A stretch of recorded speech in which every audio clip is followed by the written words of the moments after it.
Hello students, welcome to auto exams. मैं हूं सोनम और आज इस वीडियो में हम कंप्लीट करने वाले हैं आरपीएफ कांस्टेबल एसआई नई भर्ती 2024 के लिए जीके जीएस प्रैक्टिस सेट 14 को कवर करने वाले हैं। तो यह आज की सेशन काफ़ी इंपॉर्टेंट और हेल्पफुल होने वाली है आप सभी के लिए, जितने भी स्टूडेंट आरपीएफ कांस्टेबल और एसआई की तैयारी कर रहे हैं। आप सभी लोग अपने सोनम मैम के साथ वीडियो के लास्ट तक बने रहिएगा और अगर आप हमारे चैनल पर नए विजिट किए हैं तो प्लीज़ चैनल सब्सक्राइब करिएगा, ऑटो एग्जाम्स को और बेल आइकन प्रेस कर लीजिएगा। चलिए चलते हैं पहले क्वेश्चन की तरफ। पहला क्वेश्चन आपको यहाँ पे दिया गया है कि माउंट एवरेस्ट पर चढ़ाई करने के लिए पर्वतारोहियों को डैश जाने की आवश्यकता होती है। तो राइट आंसर हो जाएगा ऑप्शन सी, नेपाल जाने की आवश्यकता होती है। नेपाल आपका राइट आंसर हो जाएगा। नेपाल की बात करें तो नेपाल में आपका यह माउंट एवरेस्ट उपस्थित है। और माउंट एवरेस्ट की बात करें तो नेपाल में इसे सागर माथा के नाम से जाना जाता है, यह भी आप याद रखिएगा। ठीक है, अगर बात करें कि जो यह आपका माउंट एवरेस्ट है इसकी टोटल ऊंचाई कितनी हो जाती है, हाइट्स तो 8,848.86 मीटर इसकी टोटल हाइट हो जाती है, याद रखिएगा। ठीक है, यह एशिया की सबसे ऊंची चोटी हो जाती है आपका माउंट एवरेस्ट। अगर बात करें माउंट एवरेस्ट पर सबसे पहले किसने चढ़ाई की थी तो 1953 में दो व्यक्ति थे आपके, सर एडमंड हिलेरी और तेंजिंग नॉर्वे के द्वारा। यह आपके 1853 में माउंट एवरेस्ट पर सबसे पहले चढ़ाई की गई थी इन दोनों के द्वारा। चलिए नेक्स्ट देखेंगे अगले क्वेश्चन की तरफ। अगला क्वेश्चन आपका है कि सेंसस अनुसूचित जनजाति भारत के किस राज्य से संबंधित है। तो राइट आंसर हो जाएगा यह तेलंगाना में आपके उपस्थित है। तेलंगाना में अधिक यह जनजाति है आपके सेंसस अनुसूचित जनजाति। ठीक है, अगर बात करें कि जो तेलंगाना है, तेलंगाना की राजधानी है हैदराबाद, जो कि मूसी नदी किनारे स्थित है। और हैदराबाद में स्थित है आपका चार मीनार, और चार मीनार का निर्माण किसने करवाया था, कुली कुतुब शाह के द्वारा बनाया गया था। तेलंगाना राज्य में ही आपका रमप्पा मंदिर है। ठीक है, रमप्पा मंदिर जो जिसे हम क्या कहते हैं, जिसे हम आपका इसे आपके यूनेस्को साइट्स में 2019 में जोड़ा गया था, यह भी याद रखिएगा।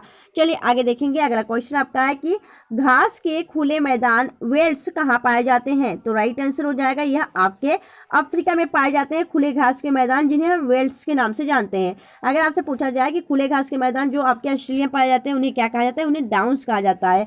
एशिया में खुले घास के मैदान को क्या कहा जाता है, इसे स्टेपिज कहा जाता है, यह भी याद रखिएगा। लेकिन अमेरिका की बात करें तो अमेरिका में इसे क्या कहा जाता है, इसे प्रेरी के नाम से जाना जाता है, जो घास के मैदान पाए जाते हैं अमेरिका के अंदर। ठीक है, तो यह सभी आपके घास के मैदान आपको याद रखने हैं, आपसे पूछे जाते हैं एग्जाम के दौरान। ठीक है, तो option see the right answer इस क्वेश्चन का। चलिए आगे देखेंगे। अगला क्वेश्चन आपका है टेनिस में एक वर्ष में कितने ग्रैंड स्लैम टूर्नामेंट खेले जाते हैं। तो राइट आंसर हो जाएगा 4 ग्रैंड स्लैम आयोजित किए जाते हैं एक वर्ष में टेनिस खेल में। ठीक है, तो option A is the right answer.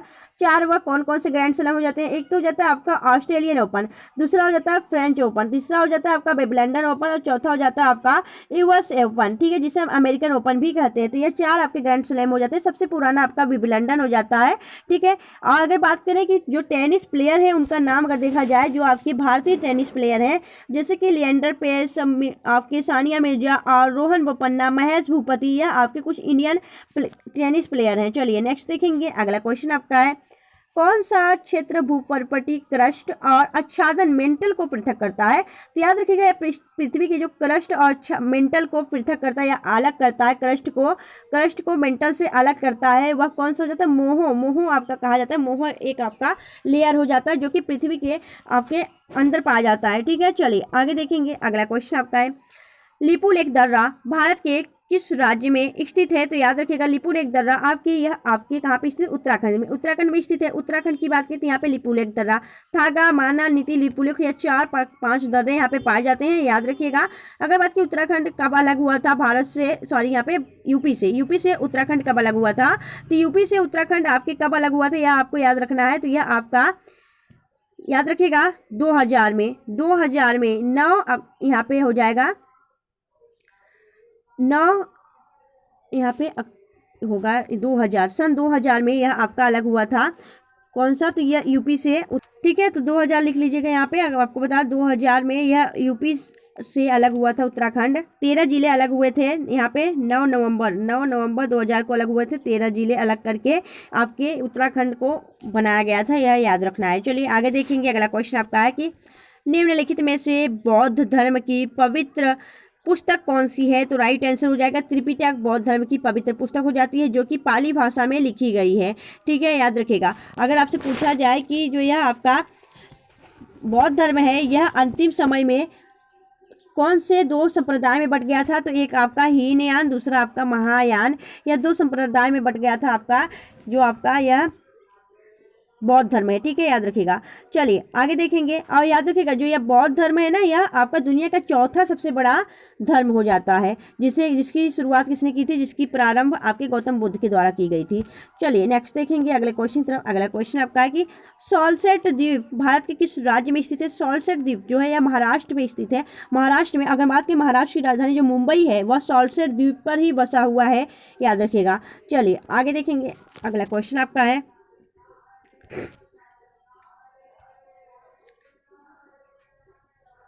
अगला क्वेश्चन आपका दिया गया है यहाँ पे अगला क्वेश्चन है कि सौर मंदिर भारत के किस राज्य में स्थित है। तो सौर मंदिर जो है यह तमिलनाडु में स्थित है।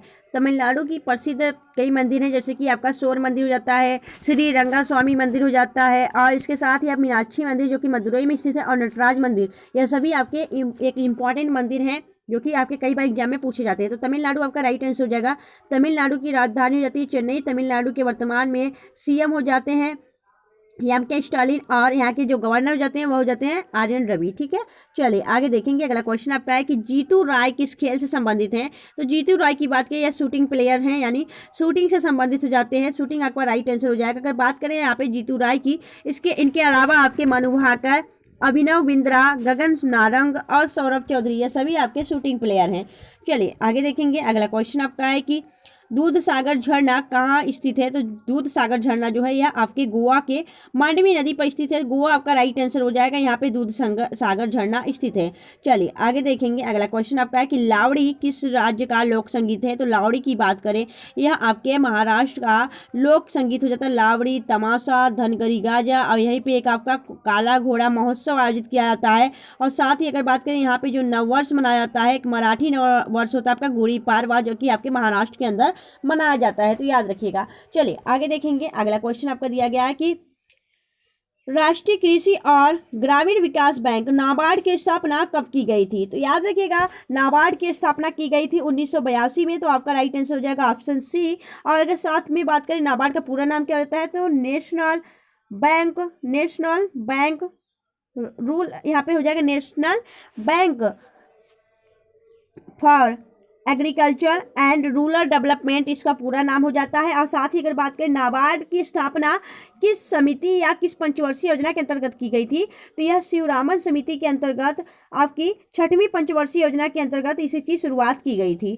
चलिए आगे देखेंगे, अगला क्वेश्चन आपका है कि 44वां संविधान संशोधन अधिनियम कब लागू किया गया था। तो यह आपके 44वां जो संविधान संशोधन है यह 1978 में लागू किया गया था। Option D is the right answer.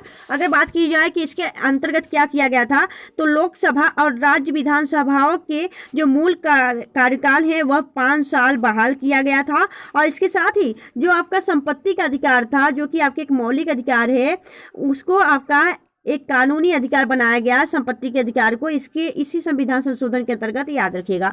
चलिए आगे देखेंगे, अगला क्वेश्चन आपका है कि भारतीय संविधान के किस अनुच्छेद में राष्ट्रपति को अध्यादेश जारी करने की शक्ति है। तो याद रखिएगा, आर्टिकल 123 के अंतर्गत राष्ट्रपति को अध्यादेश जारी करने की शक्ति है।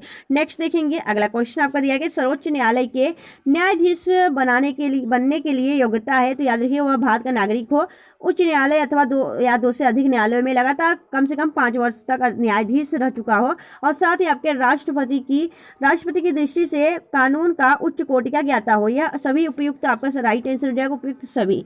चलिए आगे देखेंगे, अगला क्वेश्चन आपका है कि विश्व की मुद्राओं के संदर्भ में निम्नलिखित में से कौन सा युग्म सही ढंग से मेल खाता है।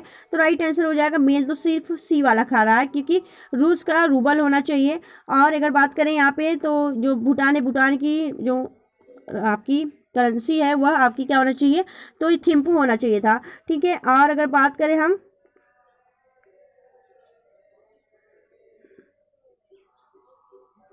ठीक है, अगर चीन की बात करें तो इसका रूबल ना होके इसका क्या होना चाहिए, तो चीन का जो मुद्रा है उसका क्या नाम है। तो चीन के मुद्रा का नाम हो जाता है रेनबिंबी या फिर युआन, ठीक है, याद रखिएगा। चलिए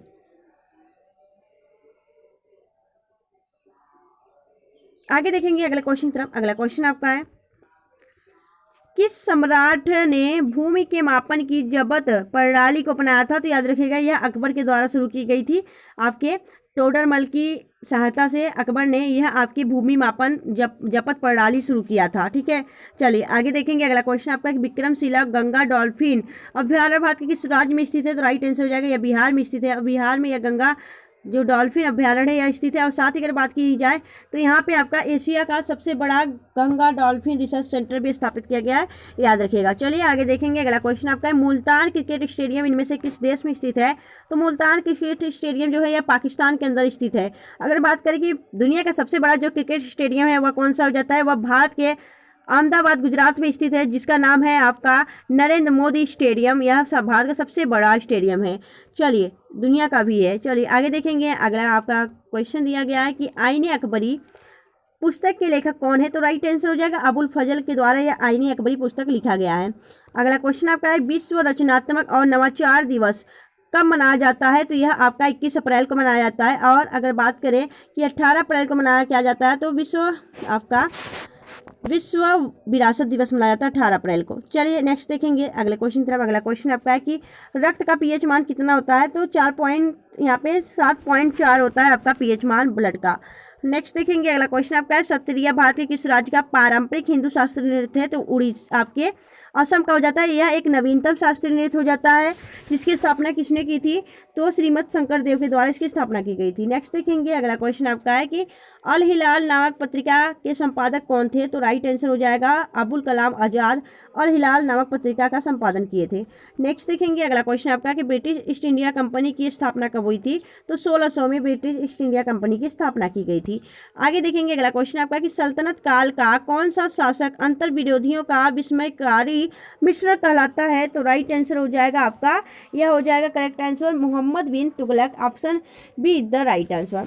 आगे देखेंगे। अगला क्वेश्चन आपका है कि प्रसिद्ध चित्र मोनालिसा पेंट जो आपकी कृति है किसने इसे बनाया था? लियोनार्डो दा विंची के द्वारा इसे प्रसिद्ध एक पेंटिंग हो जाता है मोनालिसा, याद रखिएगा। Option A the right answer. Next देखेंगे। अगला क्वेश्चन आपका है डेंड्रोलॉजी में किसका अध्ययन किया जाता है? तो झाड़ियों एवं काष्ठ वृक्ष का अध्ययन किया जाता है डेंड्रोलॉजी के अंतर्गत। कवक का अध्ययन किया जाता है आपके माइकोलॉजी के अंतर्गत। और जल का अध्ययन आपके हाइड्रोलॉजी के अंदर किया जाता है। और पेडोलॉजी के अंदर मिट्टी का अध्ययन किया जाता है। तो इस क्वेश्चन का राइट आंसर ऑप्शन ए हो जाएगा। चलिए आगे देखेंगे। अगला क्वेश्चन आपका है किस पंचवर्षीय योजना में 14 बैंकों का राष्ट्रीयकरण हुआ था? तो याद रखिएगा 14 बैंकों का राष्ट्रीयकरण चौथी पंचवर्षीय योजना के अंतर्गत हुआ था, याद रखिएगा। तो option D is the right answer. तो आपको यह क्लास कैसी लगी? हम डेली इसी टाइम पे आपके आरपीएफ कांस्टेबल और आरपीएफ एसआई के लिए डेली है आपके 30 क्वेश्चन डेली कराते हैं। तो यह आपको यह क्लास कैसी लगती है आप हमें अपने फीडबैक जरूर दिया करें कमेंट में। ठीक है, तो मिलेंगे आपसे नेक्स्ट वीडियो। तब तक के लिए bye bye and thanks for watching, keep smiling.